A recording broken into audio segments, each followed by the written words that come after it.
A core part of our Unitarian Universalist living tradition is the balance of a free pulpit and a free pew, or free movable chairs, as it were. The freedom of the pulpit, it gives me the responsibility to speak honestly about what I believe matters most in this moment, whatever is timely, challenging, meaningful for us to wrestle with. The freedom of the pew gives you the responsibility to weigh what you hear in your own conscience, and the freedom to carry forward what resonates and to set aside what doesn't. As part of this dynamic, one of my annual auction contributions, and be thinking, what is your annual auction contribution? So one of mine is a kind of preacher's wild card, if you will, a sermon on the topic of the highest bidder's choice. The invitation is wide open, whatever subject you're passionate about. I mean, within reason. Like, I'm not going to read 50 books. I'll probably read at least one for you. Whatever subject you're passionate about or think would be especially meaningful, moving, or even a little provocative. So if you've ever thought, God, I really wish Carl would preach on this, then our annual auction may be your chance. Bidding will be open for 2 weeks in late October. Last year, Meg Minke won the auction sermon, and her question was, is money a religion? Meg, the answer is yes. End of sermon. No. More seriously, if you enjoyed this sermon, really do thank Meg, because I think this is a great topic, but I would likely not have chosen it otherwise. But if you don't enjoy it, blame me. The bidder gets to choose the topic, but not the way it's preached. Meg said she was inspired to choose this topic by one of those middle hour comparing religion classes that I was teaching last year, and I'm teaching again right after this Sunday service, in which I shared various definitions of what is religion. And from the perspective of the academic study of religion, money can, without question, function as a religion. As the theologian Paul Tillich put it, anything can be religious if it becomes an individual or a group's ultimate concern. Tillich meant that whatever we place at the center of our lives, whatever we are willing to sacrifice for, that gives our life meaning, that we trust will deliver security or salvation for us. For some, their ultimate concern might be the God of their understanding, or justice, or love. But it can just as easily be money, power, the nation, or success. And when money takes that place of ultimacy, it does function as a religion, with teachings and rituals and promises of salvation all its own. The Harvard theologian Harvey Cox wrote a book on this very subject titled "The Market as God." In it, he invites us to notice the ways that free market economics are often described, often unconsciously, in theological terms. The market is said to be all-knowing, all-powerful, perfectly wise in the way it does and doesn't distribute wealth. When we speak of an invisible hand guiding the market, does that sound a little like theology to anyone else? We are told, if we but put our faith in the market, then all manner of things shall be well. And if things don't turn out well, clearly the fault must be ours. We doubted the market. We dared to regulate the market. We failed to offer the market our full devotion. And every religion needs its saints. For the religion of free markets, Adam Smith would be the patron saint. Cox even jokes, perhaps we should call him Saint Adam of Glasgow. For many people, money does function as a religion, whether they know it or not. And Meg's question of, is money a religion, came with a second request. Explain the prosperity gospel. How many of you, like if I made you like pop quiz, define the prosperity gospel? See, some of you have heard of it, some of you haven't. Well, most of you haven't, it sounds like, or couldn't necessarily define it. Because the prosperity gospel is one of the biggest ways today that money takes on the role of a religion. And it does so in ways that wound individuals and corrode our democracy. If this sermon leaves you curious to learn more about the origins of the prosperity gospel, one good place to start is Kate Bowler's book, Blessed. A History of the American Prosperity Gospel. She teaches the history of Christianity at Duke Divinity School and has done meticulous research. I think it's an accessible book, though I will warn you, it's Oxford University Press. Like, this is, it might get you more information than you really want, but this will, but anyway. For the uninitiated, here's something important to know. Pastors in churches that regularly preach the prosperity gospel almost never call it that. Instead, they're just going to use some kind of uplifting language, like we teach biblical principles for blessing, or we teach God's promises for success, victory, and abundance. In tracing the evolution of the prosperity gospel, Bowler distinguishes, I think, rightly between the hard prosperity of the past and the soft prosperity of the present. The old school hard prosperity, tent revival preachers and evangelists, who grew up with this stuff? Some of you can be like, what are you talking about? Others of you are like, yes, I know what you're talking about. I see some hands out there. They often preach this direct correlation between your faith and your life circumstance. That if you don't have the health or wealth you want, the problem is you.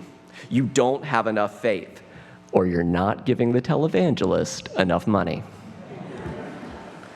A common theme was the so-called hundredfold blessing. It was the promise that God will reward your donation 100 times over. Now, you're not going to get a check from the televangelist, but it's just saying it'll come to you in this magical, mysterious way. Like it was said, like literally, this is what people said. Give $1 for the gospel's sake, and $100 belongs to you.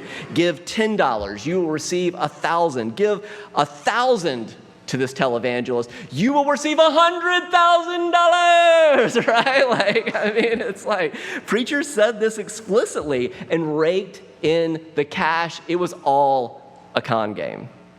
The problem with hard prosperity was that it pressured those con artists at the top to keep up their own appearances. And they couldn't keep up the charade forever. These names are going to mean more to some of you. I'm a child of the 80s. I know all about this. So this is going to mean more to some of you than others. I'll give you just 3 examples. Oral Roberts faced national ridicule when he fell short of his $8 million fundraising goal. I guess he just wasn't faithful enough. Jim Baker, anybody? Shocked the nation, or Tammy Faye, anybody?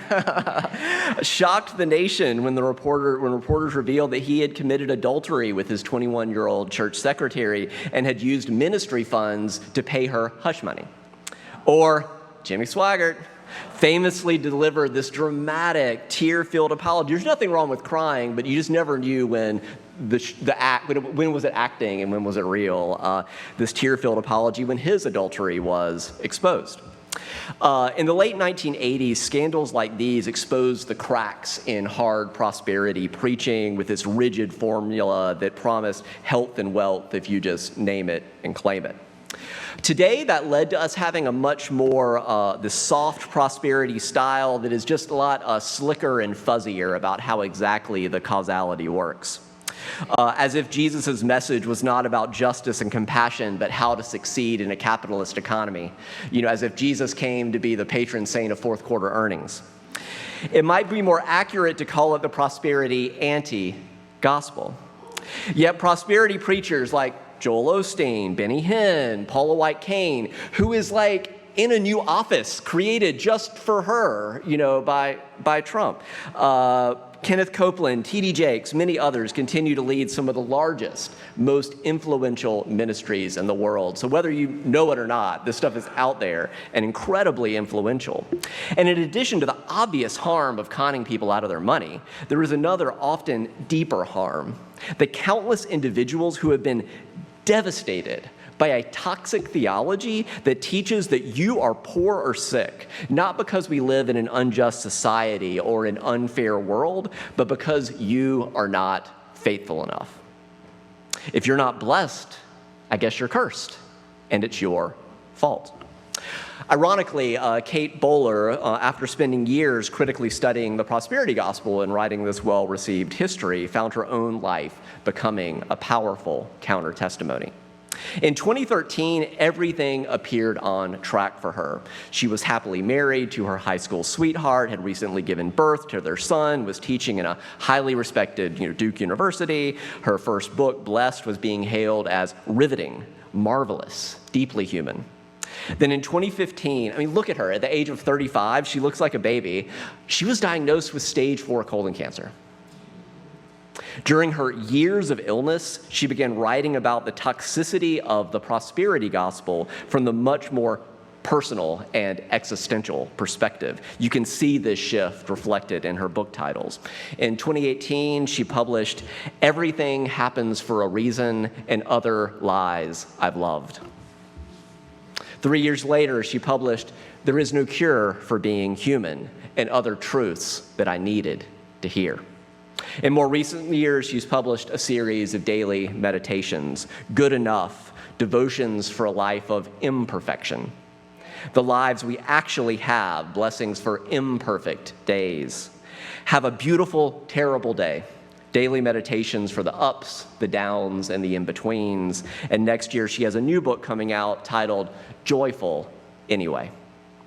Taken together, these books, she also has a very popular podcast. Taken together, these books marked a shift. She began as this academic historian of the prosperity gospel, publishing with Oxford University Press. She became a witness against it with the authority of her own life. And her later books point toward this different kind of good news, that a meaningful life is not about perfection or prosperity. Blessings can be found in the most ordinary days, and joy can break through even in the midst of struggle. The best news is that last year she was finally declared cancer-free. But it might have been otherwise.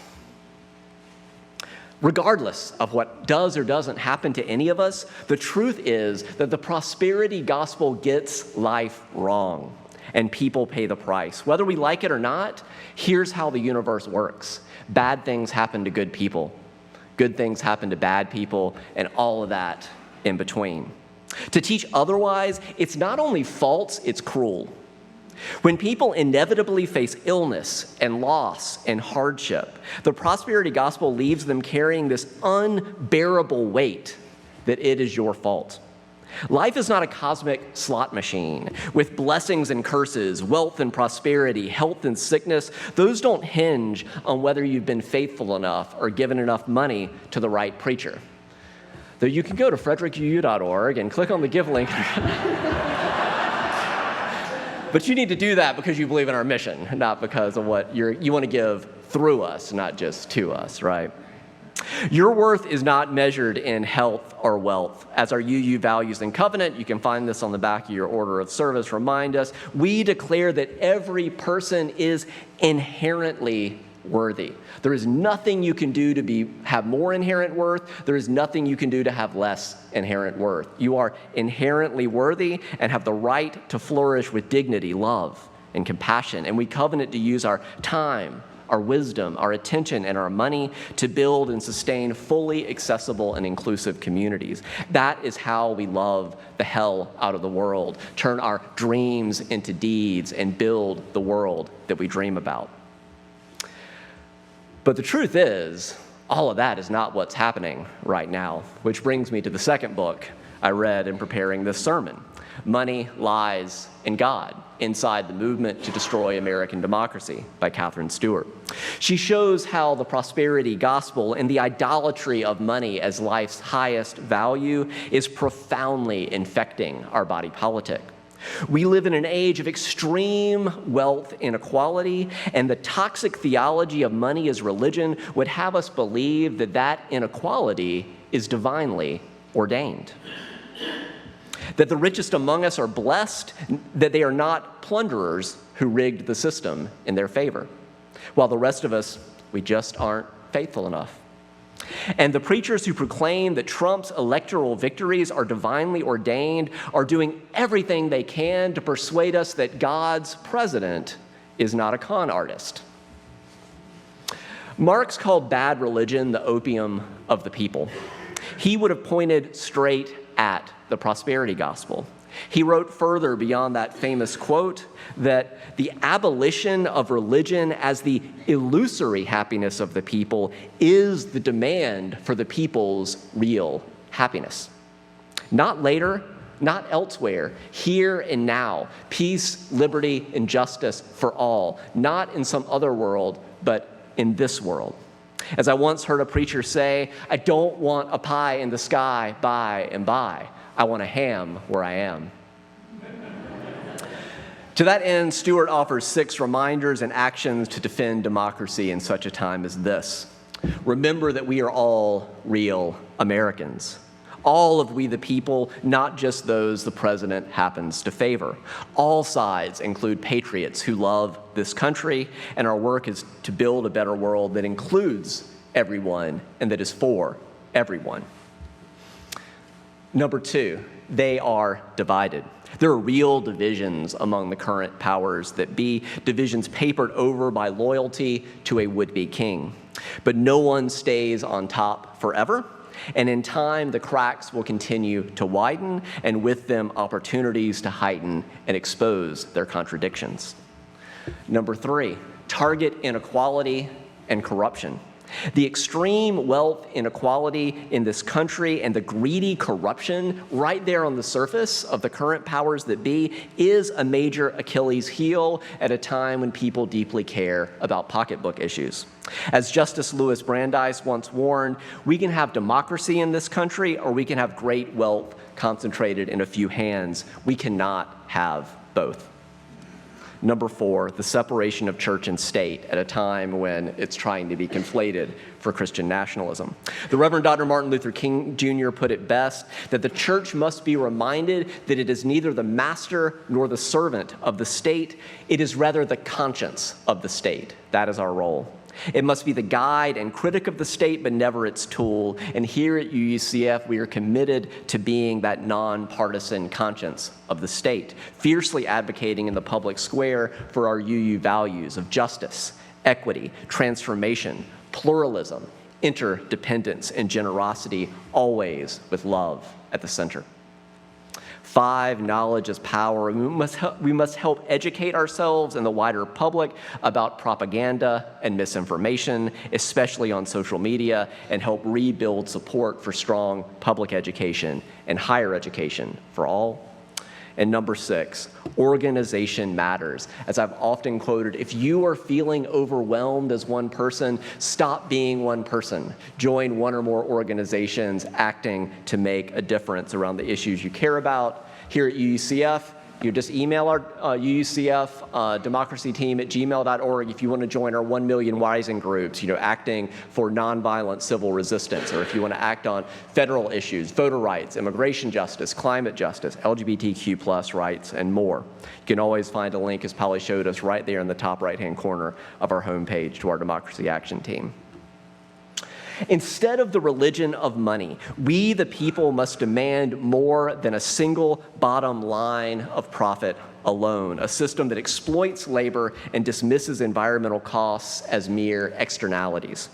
To borrow a traditional confession, the market must admit that it has done things it ought not to have done, and it has left undone things it ought to have done. And we must reject modern sacrileges like the claim that corporations are people. We need a more humane and sustainable economy. We need a Green New Deal guided by a triple bottom line that accounts for people, planet, and profit. Profit still matters, but must be held in balance with human rights and the long-term flourishing of this beautiful planet. A few weeks ago, I shared with you a spoken meditation about the history of the Unitarian and Universalist halves of our heritage. We reflect on how a commitment to universalism, to these widening circles of inclusion, led our Universalist forebears, as well as many Unitarians as well, to join some of the great social justice movements of their day. Abolitionism, universal freedom from enslavement, women's suffrage, universal voting rights, the civil rights movement, the LGBTQ rights movement, universal equality under the law. But our invitation, our challenge is not just to admire UU history, it is to make the UU history that future generations will inherit. So what might that look like?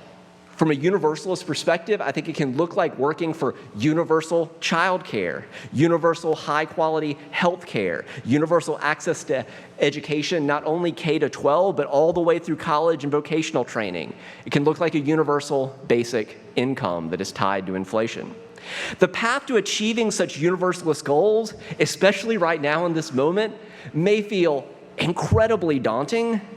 I promise you, it is no more daunting than the challenge our ancestors faced. If you go back to the early 1830s and what were the abolitionists facing? Go back to the early 1900s, what were the women's suffragists facing? It is actually no more daunting than the universalist goals I just named, and I am grateful to be on that journey with all of you. Please rise in body or spirit. Let's sing together hymn 121, We'll Build a Land.